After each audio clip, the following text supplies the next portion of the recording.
This is your guide to book publishing. Everything you want to know but didn't know what to ask with your host, Dr. Judith Briles. On the show today, you'll find out where book publishing is going and how to take advantage of it. How to identify and avoid publishing predators. What opportunities are emerging as the book trade evolves in new forms. How to avoid losing money and much, much more. Join us now as a variety of publishing pros will deliver insights and strategies to take the author to the next level of publishing. It's your guide to book publishing. Everything you want to know but didn't know what to ask. Brought to you by AuthorU and the Book Shepherd. And now, here's your host, Dr. Judith Briles. Well, happy fall, everybody. And it is our leaves are falling here literally. The colors are changing so fast. We've never seen anything quite like it here in Denver, my neck of the woods. And my guest today is one of my favorite editors who has just got the Midas touch when it comes to really goosing up fiction. So Barb Wilson is with us today, and so she can tell us what's going on in Michigan with the colors. But we're going to talk about writing, and we're going to talk about editing. And I should tell you that Barb did a fabulous half-day workshop at the author extravaganza we did in Breckenridge, Colorado, a year ago that had people so mesmerized. I thought, you know what, we need to talk about some of these elements within our podcast for all of you, because I don't care if you're writing fiction or nonfiction. You need the art of editing and writing and how you incorporate that in storytelling, because they all go together. So Barb Wilson is a professional editor. She has over 3 decades of experience. She herself is a published author, both in fiction and nonfiction, and she goes invisible at times. She writes under a variety of pen names. Throughout her career, it's encompassed everything from corporate life to penning a monthly column for a regional motorcycle publication, which she augments with her real life adventures on 2 wheels nationwide as she travels with her hubby Rick on their Harley trike. Hired by the event director, she was the official blogger for the 2018 Sturgis Motorcycle Rally. So with that, storytelling and words are always crucial to her, and she spent her childhood with her nose in a book and a blue pencil in hand. She now enjoys working with clients all over the world, helping them polish their work for eventual publication, making them look better than they ever could thought. And I've been working with Barb now for, 5 years, where we met at a conference, unbeknownst to each other, in Las Vegas. So with that, Barb, welcome to AuthorU, your guide to book publishing. And for those of you who want to find out more about Barb, you can also go to her website, which is editpartner.com. Welcome back. Hey, I am so glad to be here, Judith. Thank you for having me. I'm tickled pink. You know, I keep thinking, I don't know why it went off thinking, I haven't had Barb back in a while. We need to come back and take a look at it.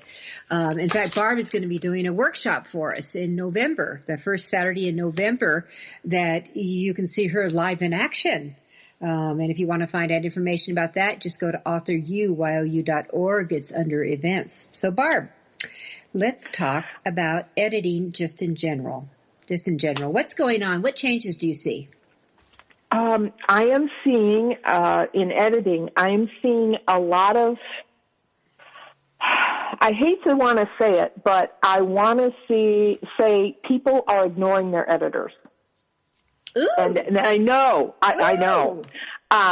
They're either not hiring them or they're having their favorite aunt or uncle that was an English teacher or a cousin that somebody's best friend knows. And they're saying, oh, well, they looked at the book and it's fine. Or, oh, my friends read this book and they told me it was great, so I don't need an editor. I can just self-publish it. And self-publishing has actually added to this trend as I see it. People are saying, oh, I got a quote and it was this much money, and I'm afraid I don't want to spend that. I want to get my book out there. And I can tell you that's probably the biggest and most expensive mistake that I'm seeing happening is I'm seeing a lot of unedited work that goes out, hits Amazon, hits the other book distributors.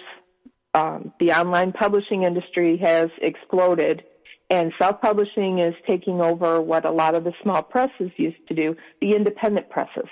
If you have a book at an independent press, chances are editing services were provided for you as part of that contract. If people are skipping that part and they are choosing to publish it themselves, wow, the mistakes I'm seeing. And, you know, readers want to be entertained. They're relying on the story to entertain them. And when they're pulled out of the story by mistakes in words, mistakes in writing, mistakes in dialogue, where people substitute homonyms, and Judith, I know you've seen it with your own people, and thank goodness, you know, we work together and provide a solid basis for the books that come out of AuthorU. Wow. Nothing can pull you out faster than one character getting out of a car 3 times in one scene, because they wrote it that way and nobody caught it. Editors serve a purpose. They really do. They're not just there to take your money and tell you you're a bad writer.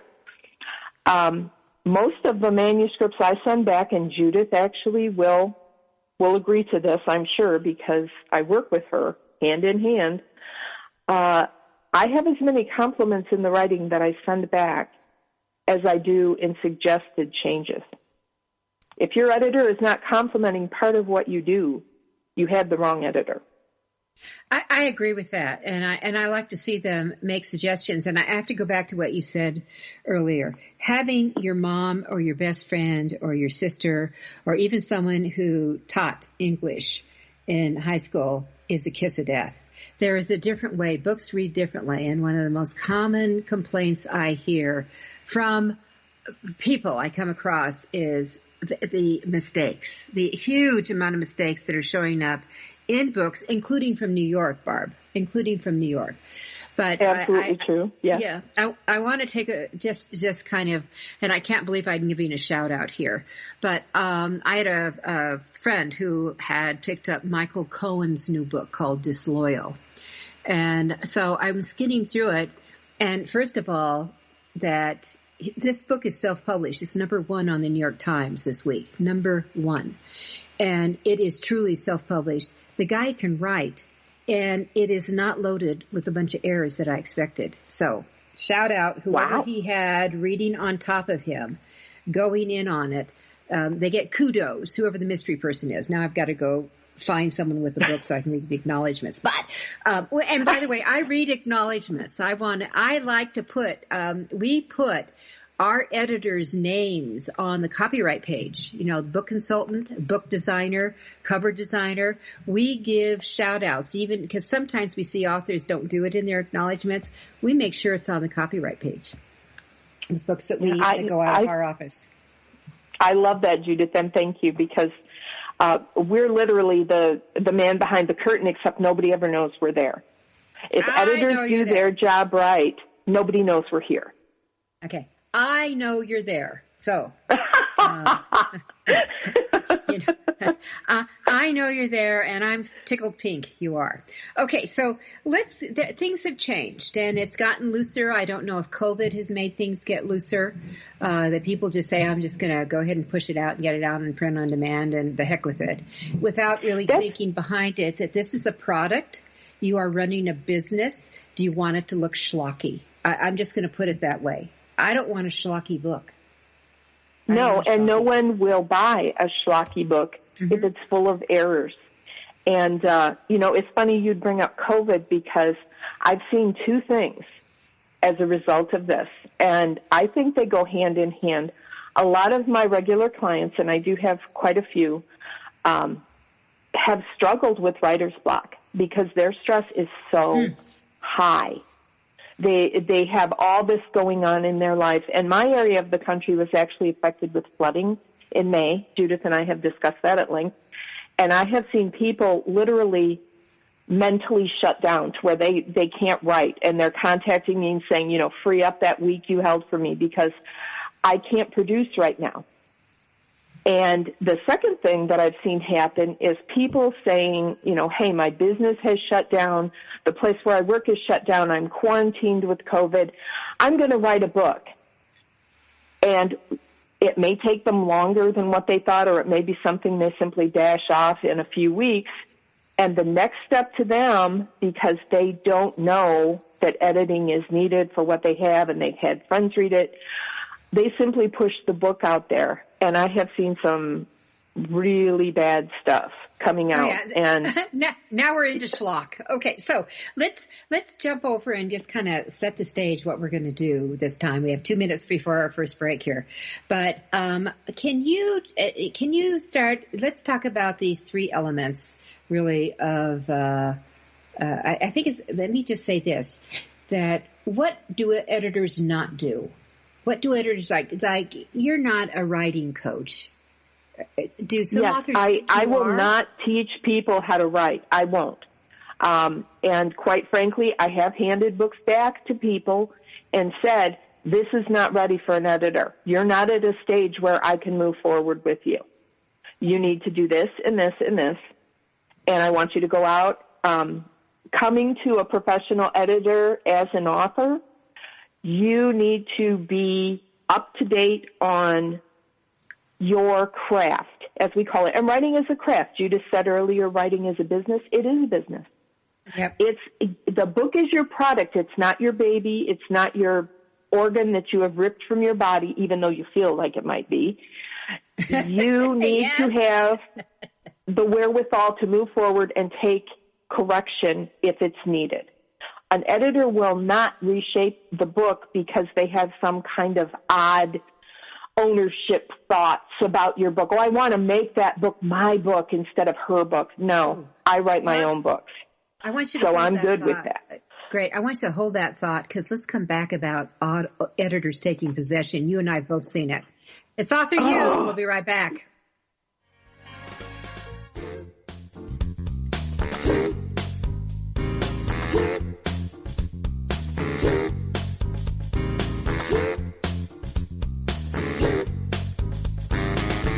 This is your guide to book publishing. Everything you want to know but didn't know what to ask. With your host, Dr. Judith Briles. And we'll be right back with more great information right after these.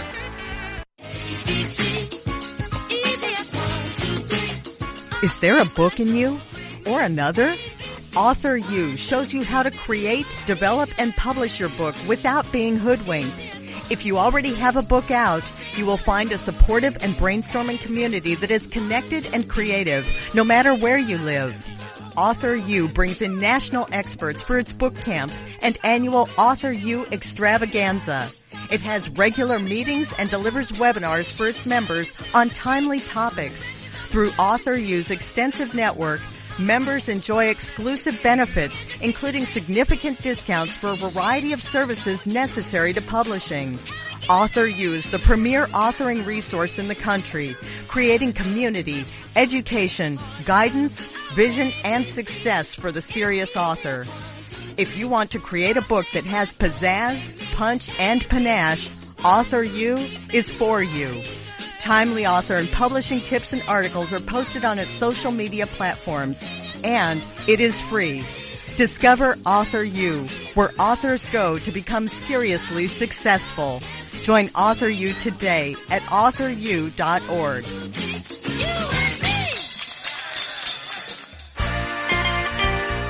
Welcome back to your guide to book publishing. Everything you want to know but didn't know what to ask. If you want to write and publish a book, if you want to be successful as an author, your guide to book publishing, everything you want to know but didn't know what to ask, is for you. Stay tuned and you'll hear about statistics, scenarios, and strategies on what to do now to get you published. So let's get back to the show. And here again is your host, Dr. Judith Briles.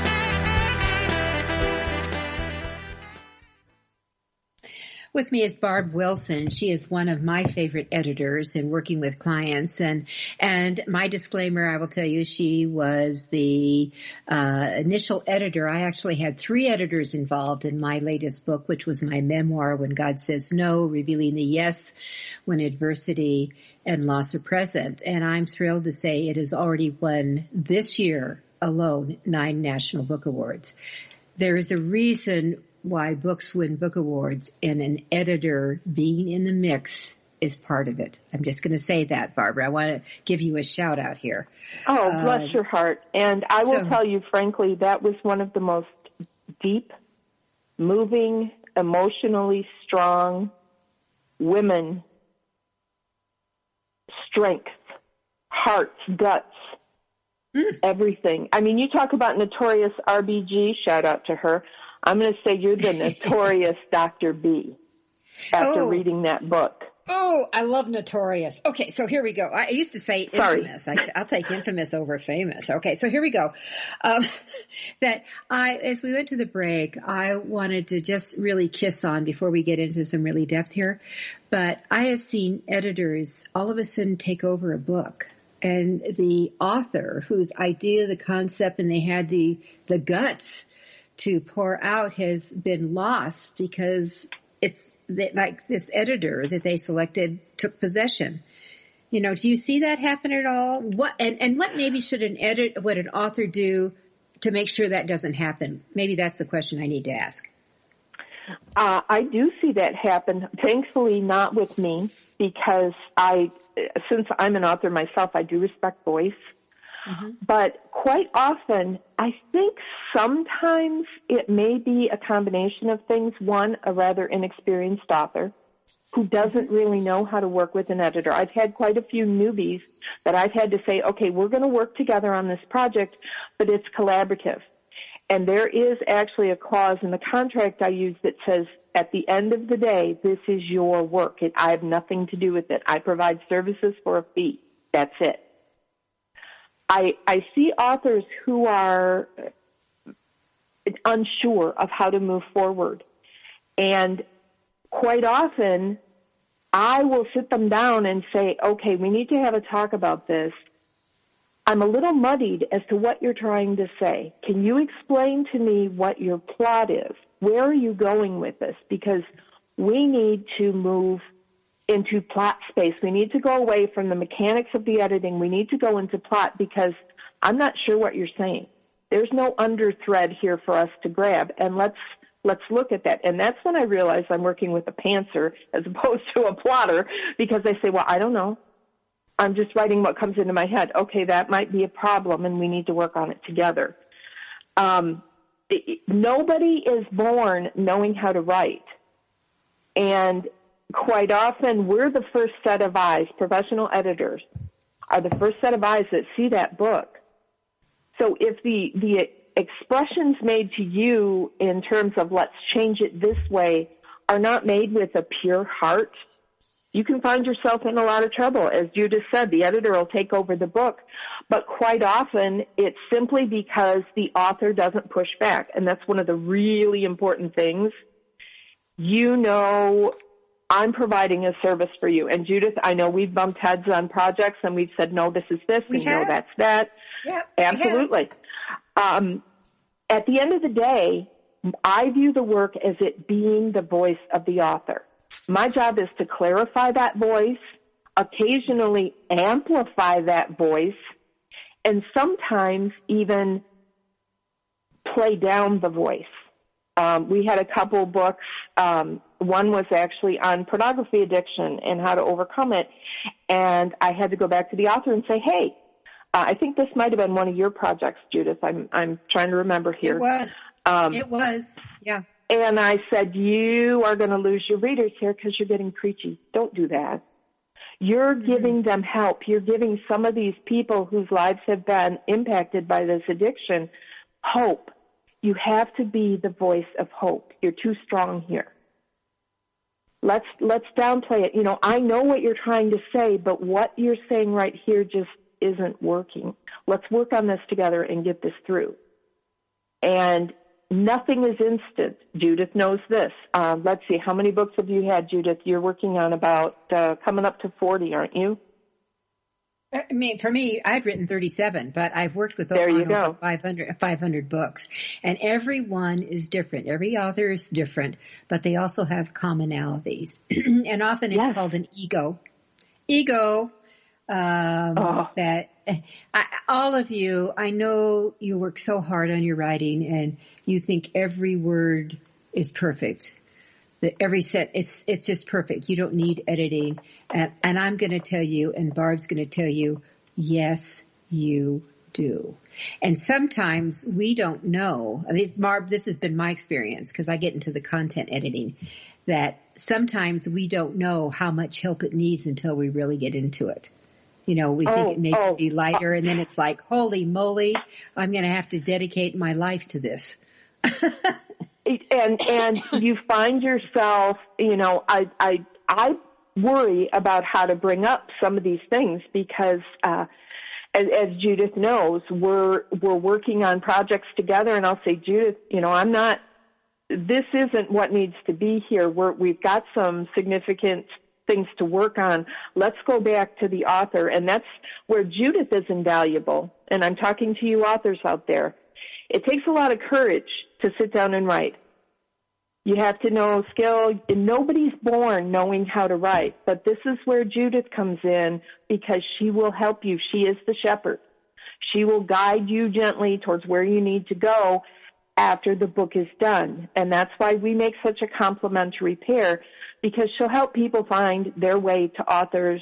Mm-hmm. Not necessarily me, because I know I'm not the only editor on her staff, but to people who she has vetted, who she has worked with through long experience and said, yes, you're going to benefit from their services. If I were a terrible editor, I don't think Judith and I would ever have clicked and have worked together for as long as we did. And Judith knows my strength is in developmental editing and content editing. Now, I do some copy editing or line editing when Judith needs me to do that, but I also look at plots and take them apart, and I see where they start and where the middle is, and if we're saggy or we lose the trail, and then we go towards the end. And quite often we have to take things apart. But my job isn't to teach people how to write. Authors should be serious about their craft, and your books are awesome, Judith, because after 37 books, you know what to put down on the paper. Yeah, you know how to get your point across. You know. But beginners don't. And that's where editors come in. And that's where we can help you. But let's jump into a few more things here. I mean, there's a lot that sometimes, Barb, you write yourself personally in multiple genres. Yes. What about trends?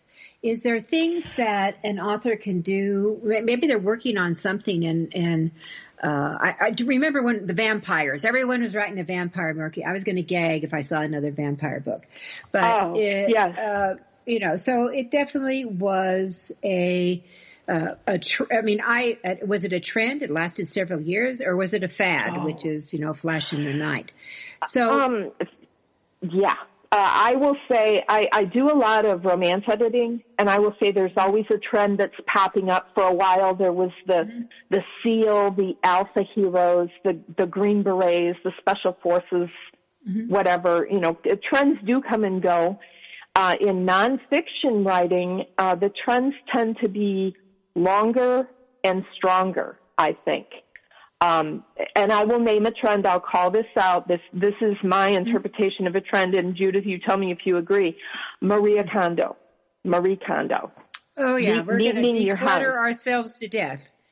Yes, we're going to declutter everything. We're going to declutter our lives. We're going to declutter our emotions. We're going to declutter our houses. We're having Swedish death cleaning. I mean, that to me I see as a trend because people are weighed down with obligations, and suddenly this book spoke to them and said, you will be freer and feel better if you do this. So she happened to capitalize on a trend, and it's turned into a business. Yeah, now she's selling stuff to fill up your house again, which I think is hilarious. But also, I actually wrote a blog on the Swedish death cleaning out, because it really, the whole point was, what, most of your kids don't want your stuff. So you better start asking people, do they have something? And I actually asked my own friends, do I have anything in here that you would love?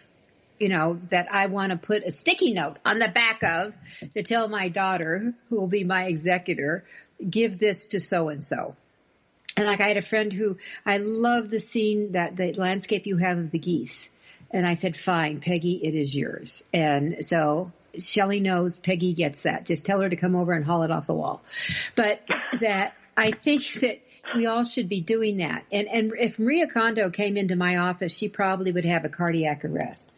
Because I have stuff. I love stuff. I love my stuff. And I'm one of these people. And I don't know, listeners, how many of you are like me, but sometimes my thirsty brain doesn't tell Friday morning what it did with something. So when I'm working on something, because I'm such a visual person, it stays out. If it gets put in a file, put away, I may never see it again, only by stumbling across it. So I have stuff. I have stuff out. I'm not embarrassed. I've got, I could look around and I see a few piles, and I also know that every once in a while I will go through, I'll take a morning and I will dump like crazy. I haven't touched this in 6 months. I obviously don't need it. I'm not working on it. I'm not interested anymore. So I think we all need to do that. And how does that tie with your writing? Let's talk about, we're going to take a break here in 2 minutes, but this is organization, and this is where the editing and writing come into play, because a lot of you, this is where I see authors, Barb, make so many mistakes. They don't have an old folder within their book folder that they can move stuff that they have extracted, they've discarded. Well, maybe I might want to think about it, but they keep it all in there, and then I see them working on the same stuff over and over again that was decided we're not going to do that.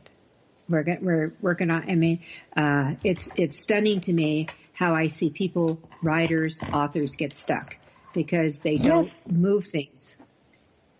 And that's where it's important to develop relationships of trust with people like Judith, who can help you market your product once it's written, and people like me who help you get it to a state where selling it will be profitable to you. You won't get the angry reviews on Amazon that says, who edited this, a drunken cow. Oh my gosh. And they do that. All right. Let's hold on the drunken cow thought, because I've seen those comments for some people. We'll be right back. Yes.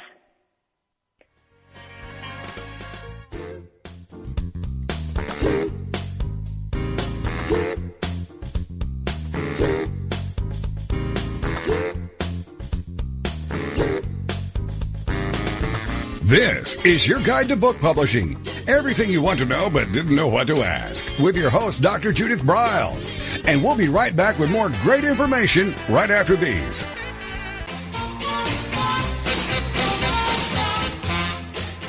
Discover the power of you and your book at the Judith Briles Unplugged events. Each summer, Judith Briles Book Marketing Unplugged unfolds over 3 intensive days working with just Judith. You get publishing strategies, author and book platforms, book marketing panache and pizzazz, and authoring tools to take you and your book to rock star success. In the fall and winter, Judith Briles Speaking Unplugged includes Judith as your coach and mentor during 2 powerful days. You will learn how to structure a speech, how to create openings and closings, how to find gigs that pay you and sell your books, and you will get one-on-one coaching. Go to thebookshepherd.com and click on the Events tab to learn how to participate at the next Unplugged Workshop event.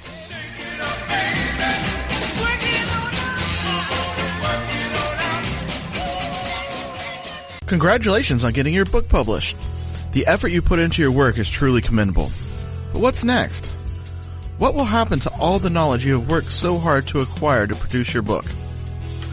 Here at TogiNet Radio, we can provide you a platform to keep your knowledge working for you through the power of podcast. The subjects our podcasts cover are as varied as the grains of sand on a beach. From life coaching to military resources to business success, even to the paranormal. We have a place for everyone. To get started on your next step, call Scott at 903-787-5880 or email him at scott@toginetradio.com. That's SCOTT at TOGINETRADIO.com.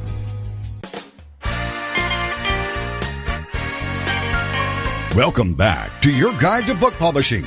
Everything you want to know but didn't know what to ask. Coming up, you'll hear more about statistics, scenarios, and strategies on what to do now to get you published. So let's get back to the show. And here again is your host, Dr. Judith Briles.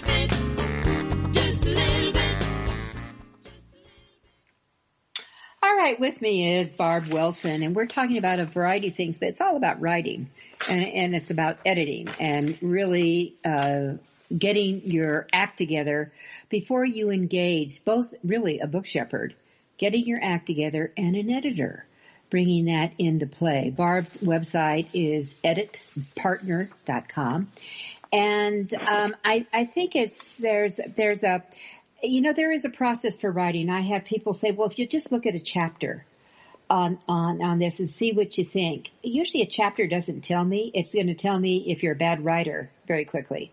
It's going to tell me if there's not a direct focus pretty quickly. But to bring in the overall concept, I want more. So, Barb, here's a question. When you're working with someone, do you want them to piecemeal their work to you, or do you want to see the whole baby at once? I want to see the whole baby at once. Now, Judith is like me, and she has repeat clients, because once people write a book, they tend to get the writing bug, and they want to keep writing more books. And so once they've written one book, they sort of have the process down. I like to work because, Judith, I know you work a little bit differently in this space than I do, but I like to work with the entire product in front of me. I want to see things like pacing. I want to see character development. And quick aside on that, some plots are character-driven. Some stories are plot-driven. For instance, mysteries, whodunit, suspense. And there are some parallel tracks that really run through all of those stories. And I want to make sure everything jibes. That's part of my job. Everything has to jibe. If you have a character who is a really nice guy in the first 5 chapters, and then he suddenly turns into a jerk in the next 5, there needs to be some kind of connection. The connection is lost when things are given piecemeal. Now, anybody who checks my website knows I do sample edits. I'll tell you a little secret about books. Everybody starts a book that wants to write a book, and the first 5 to 10 chapters are exhaustively worked, reconsidered, rewritten again, reviewed, thought about, changed to death. It's probably going to be some of the best writing that author can do. Now, once they get past those and they start working on the rest of the book, that's when the mistakes are going to start popping up, because it's not getting the same amount, the remainder of what they're doing isn't getting the same amount of attention and reconsideration that those first 5 chapters get. So quite often, if I'm doing a sample edit and somebody says, here's my work, well, that's probably a shining example of your work, but I want to see a couple chapters later, because I want to see what you do with these characters you're developing. I can't get a feel for the plot and the pacing. And I'm glad you said about the characters you're developing, because even I remember one time reading a national book. Jonathan Franzen was the author. I hated the book. I hated the character. There was not one character in there that had a redeeming value to it. But it was a National Book Award reader, so I just, pushed myself through it. And I thought, I will never read another one of these books again. By this author. And he was being, announced as the next great novelist. And there was this family I just couldn't stand. And I even when you have a bad person, there is usually a flaw in there that you can embrace. There is usually something in there that you maybe want to cheer for them to make it through. Or redeem. Yeah. So I think that's really important. And I see that all the time. Why do you care? And I think for authors, they should ask, when you're writing something, you're done, you think you've got a masterpiece, you need to ask yourself your question, who cares? Does this really move it forward? Who cares? And that, by the way, is for fiction and nonfiction. That works on both sides of the writing aisle. Absolutely true. Because you have to have a message.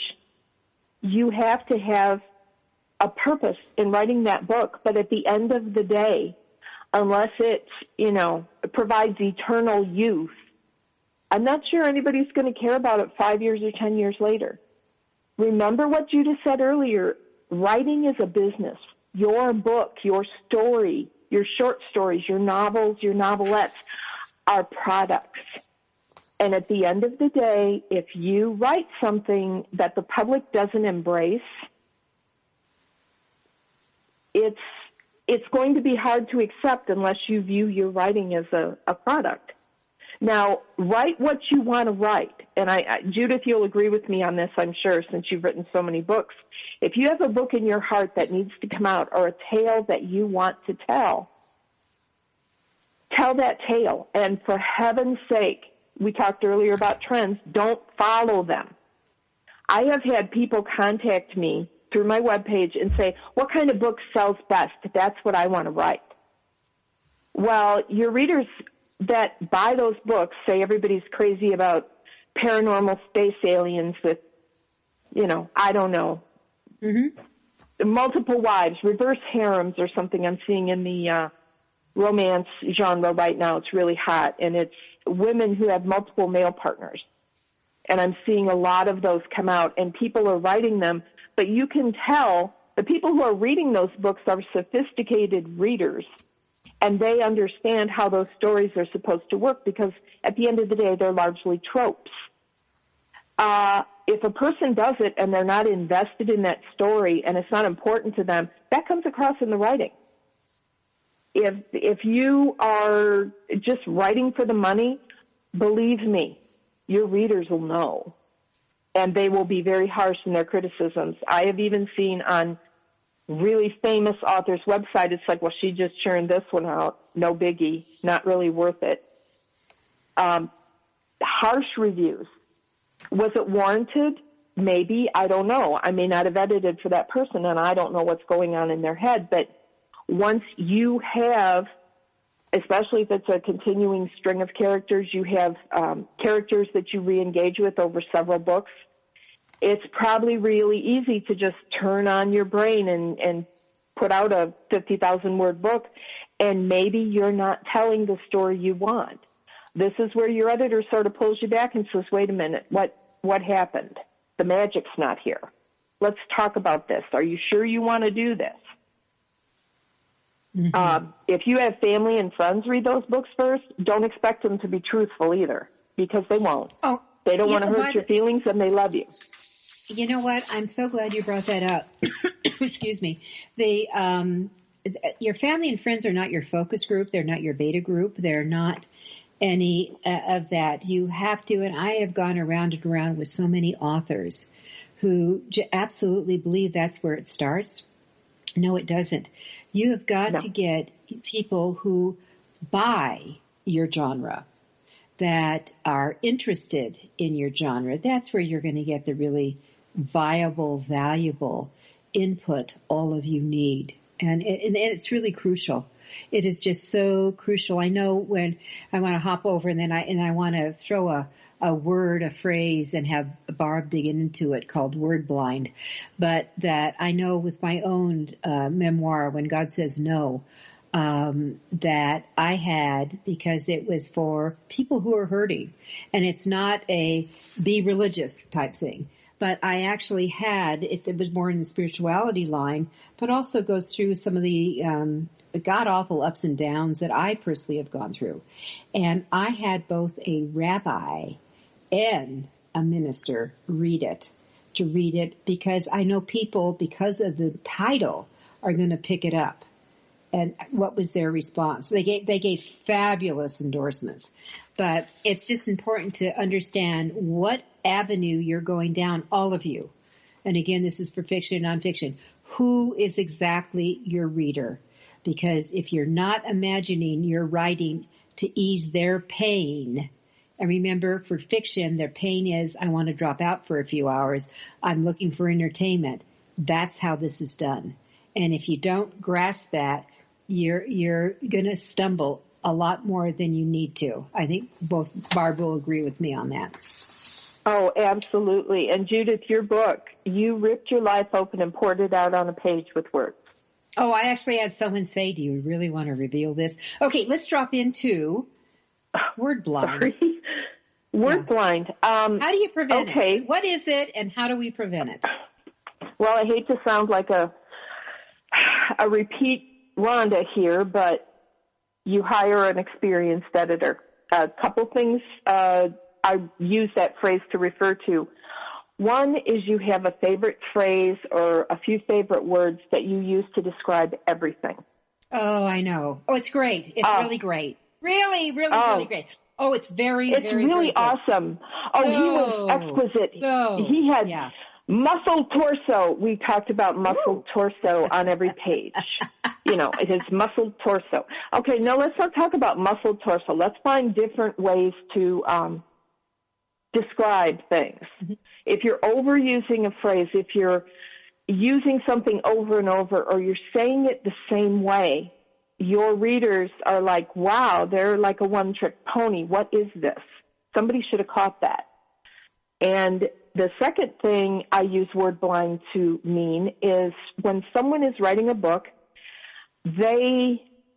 after a while, they can't see the words. They're so into what they're doing, they can't critique it anymore. They don't catch things. I spoke earlier about getting out of a car 3 times in one scene. That's word blind. Oh, okay.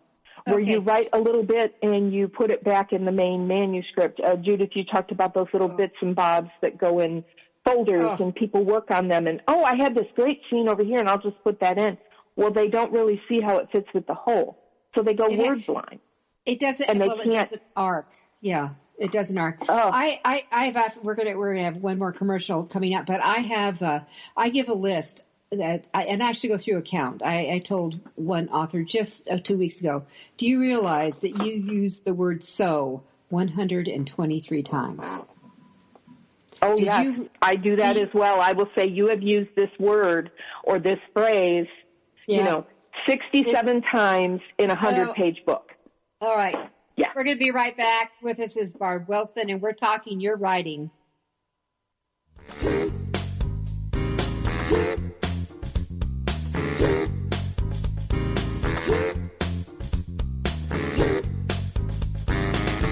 This is your guide to book publishing. Everything you want to know but didn't know what to ask. With your host, Dr. Judith Briles. And we'll be right back with more great information right after these.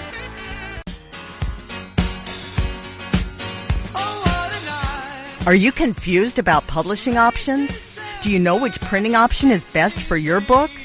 Does your stomach flip when you think about selling books? Or do you feel overwhelmed with what to do about book marketing and publicity? Get the answers and much more.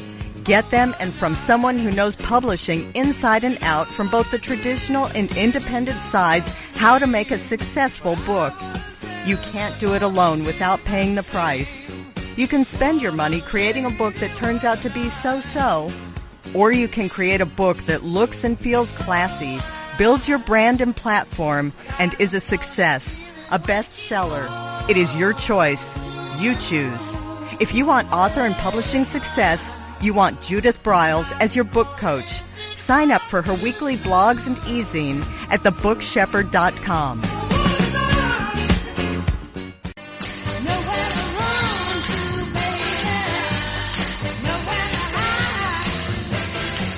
The book shepherding concept is simple. The publishing world is changing, and so must you. You need an experienced shepherd and guide to collaborate with you as you create, strategize, develop, publish, and achieve your publishing goals. Publishing is riddled with obstacles, sometimes nightmares for the author. You do not need more problems. You want solutions. Dr. Judith Briles will shepherd you through the maze and chaos. At times, she has had to step in and rescue a book that has been sabotaged by a publisher, by a publishing service provider, and sometimes even by the author. If you want author and book success, connect with her today at thebookshepherd.com.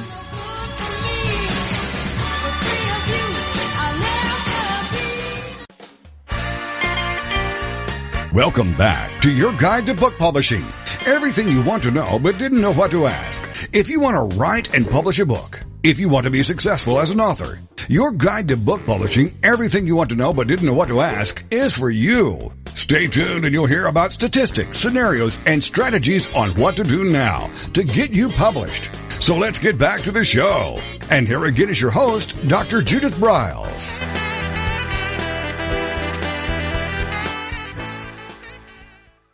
Well, during this past hour, you've kind of got some truthiness that I always like that word when Stephen Colbert came up with it. But really talking about the nitty-gritty of writing and editing and what goes on. And we see common hiccups. Once we get to know an author, we can see the commonality so we can start looking at them. And I shared that I had a client with just huge amounts of the word so, very, great. I don't see awesome so often, Barb. I don't see awesome so often, but it's I'm happy with that. Yeah, I am too. But that you just really have to realize that you've got to clean up your act. So let's talk about it another way very quickly. For those of you who have that vision of picking up an agent, and publishing through New York, of the million plus books that are published a year, New York only publishes all the collectively 10,000 books. That means your odds are not great.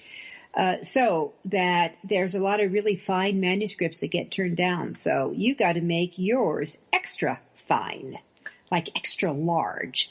And what are some of those tips, Barb, that they can do if this is one of their visions? And I also do want to do a little dangle something here.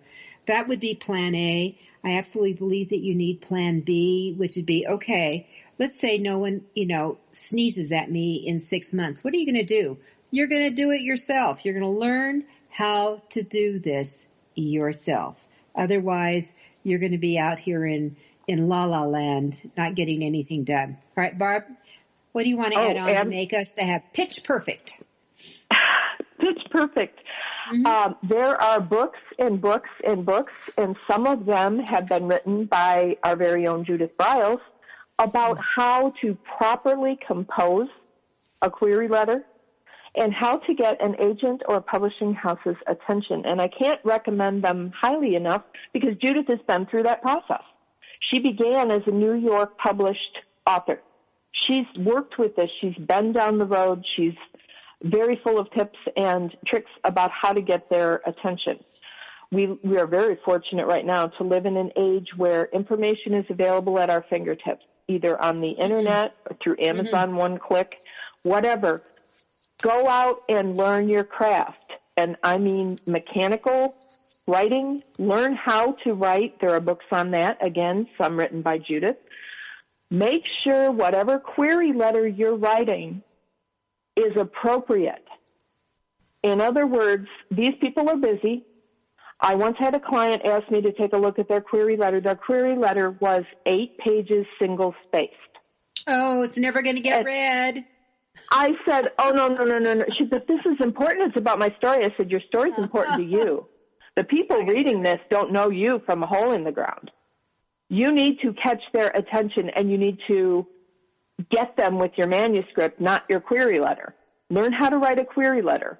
And there are lots of resources and sources and people and help to make sure you know that. And if you have, I want to say amateurish here, but that's a good word, so I'll use it. I don't want to say it, but I will. If you have amateurish mistakes like bad punctuation, poor grammar, misspellings, just mechanical mistakes in that letter, they'll never really look at what you're sending. They'll say, boy, their letter's a mess. I bet their manuscript is the same way. Click, delete. And that you're gone. That's your chance. That's your chance to make that first impression. And because your letter was imperfect, it got flushed, they never read your book. Yeah, and I'm going to say that's going to happen in the first paragraph or two, and it goes in the slush fund, all right, the file. Absolutely. So, yeah, it's got to snap, crackle, pop. It's got to have panache and pizzazz. Ooh, how do you like that? P and P. Ooh, I like it. You've got to have it. So. Perfect. And this applies actually to what Judith said earlier, working with an editor. Make sure, I expressed my preference for seeing an entire manuscript at once. Make sure the manuscript is editor ready. Make sure that it comes to your editor as complete and as error-free and as perfect as you can make it, with the understanding you may be word blind. There may be things in there that need correcting that you don't sense. That would be part of your editor's job to help you with those mistakes. I'll give you a really bad example of one client I had. Well, I almost had. I chose not to accept her as a client. She sent me a 60,000-page romance novel that was written on her notes app, on her phone, complete with emojis, and very little punctuation or grammar. Yeah. And she said, here, I'm going to send this to you. And I said, well, I work digitally. She said, well, you're going to have to let me send this to your phone because it's on my phone. And I said, you wrote it on your phone? Yeah, some are doing that, Barb. Yeah, some are doing that now. So she sent it to me. I looked at it and I said, no, this is not editor ready. You have entire pages that are one sentence. And she said, well, that's your job. And I said, no, that would not be my job. My job is to take good writing and make it better, or excellent writing and perfect it. Mm-hmm. My job is not to ghostwrite your book. So be aware of what you're asking for when you hire an editor. There are different kinds of editing. We talked briefly about that. And realize that editing is not something that can be done, especially with a new editor or an author that's new to that editor, in a very tight time frame. I've had people send me books and say, well, we need to add a time to this contract. I want that book back in 2 weeks. And I said, I'm sorry, I can't do that. You need to let me look at the book and see how long it's going to take. That type of a restriction is like saying, I'm going to hire you to paint a house and I want you to give me a price for that. Well, how big's your house? Well, that's not important. I just want to make sure my house is painted in 2 weeks. I show up with 10 gallons of paint and the dude has a 35,000 square foot mansion. You can't make a decision like that with only part of the information. And I know Judith has gotten into some similar situations, but be aware. Writing is your business. Editing is the editor's business. They're going to treat it like a project. You treat your writing like a business, and everything will get along fine. I know we're coming down to the last little bit of our time here, and I feel strongly enough about editing and the importance of editing, not just because I'm an editor, but Judith mentioned at the beginning of our time together that I have published books in nonfiction and fiction. I'm a professional editor. When I publish those books, and I have self-published and through indie digital presses, I hire another editor to look at my books, because by the time I'm done with them, I'm word blind. All right, so here I'm going to go back to the book, my book, When God Says No, Revealing the Yes When Adversity and Loss Are Present, had 3 editors. I'm not a great writer. I'm a decent writer, though, and I have gotten better over the years. And by the way, I'm going to loop that back to why we want to see the whole manuscript would be the ideal, because you know what, as you go through, if Barb was saying that those first 10 chapters, you have so milked them, you have so done them over. But when we have the whole thing going through and someone has really spent time, I see getting better. I see the first chapters are rough on the edit, and then it starts smoothing out for some reason. And that's been my experience, Barb. It doesn't get real sloppy at the end unless they're trying to finish it. less they're trying to rush to get the finish in because, it's been going on in perpetuity. But I think that as you go along and you come back, and Barb said, once you start writing, you seem to write again. I've always said books breed more books.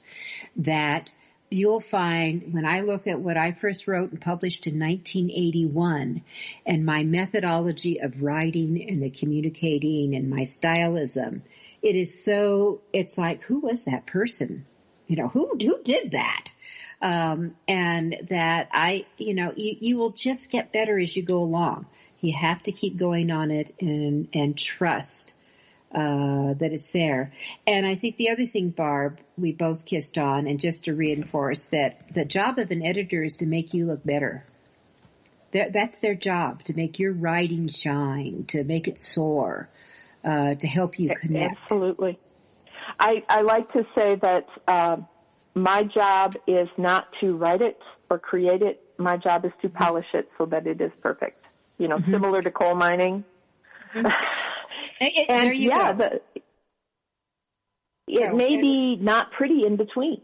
There may be some difficulties. I had one author, I went back to her and I said, okay, when we get to this chapter, we've got a problem. You've created this strong character and suddenly you're turning him into a wimp. And that doesn't work. You've created this character. And the author argued with me and I said, no, this does not work. You have to fix this. You made this character. Suddenly now he's not the character you created. And or you delete him. Maybe the character doesn't belong there. Yeah. And it's very important. There are a lot of genre specific things that are important in editing. I mean, we've barely scratched the surface, and Judith knows this. When you world build, you write paranormal or fantasy, or you write urban fantasy, and you start world building. You make rules, and then you can't break them. Like you're saying, the green people can't talk to the purple people. It's that kind of thing. And suddenly in book 3, the purple people are uniting with the green people and they're making blue people. And you're like, wait, what happened here? You made this rule and now, and so that kind of thing, editors that's their job to catch. It's like, wait, you made these rules, now you're breaking them. All right. And so with as that an said, author, guess what? We're at our time. I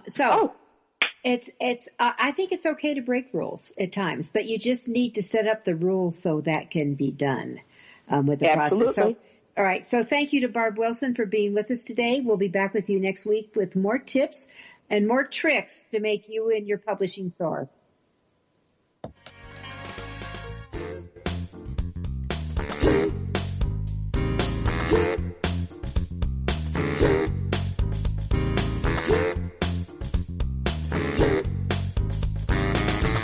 Thank you for being a part of Your Guide to Book Publishing. Everything you want to know but didn't know what to ask. With your host, Dr. Judith Briles. Each